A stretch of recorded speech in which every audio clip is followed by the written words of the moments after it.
Sis Jane po, may panaginip. Sige po, kapatid na yan. Gusto ko panaginip. Sige bro.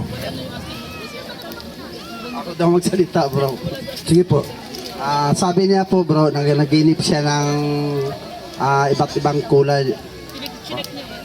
Anong Iba-iba. ibig sabihin daw yung panaginip niya, bro, na nakikita niya yung iba't ibang kulay na Alam mo, yung pag nananaginip ka ng iba't ibang kulay, ang ibig sabihin kasi nun, kapatid, tipan.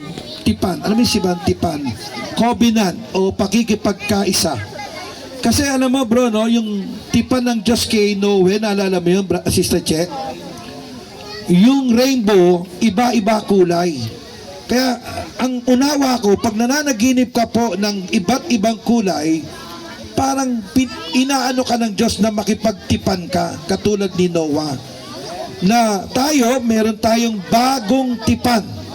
Si Kristo nagtayo ng bagong tipan eh. Sabi niya, ito ang bagong tipan. Basahin natin, 26-28 ng Mateo. Pakinggan niyo po. Matthew 26-28. Basa. Sapagkat ito ang aking dugo ng tipan Ayan. na nabubuhos dahil sa marami Ayun. sa ikapagpapatawad ng mga kasalanan. Kaya para magkaroon ka ng makulay na buhay, makipagtipan ka kay Kristo. Wala bang palakpak sa Diyos?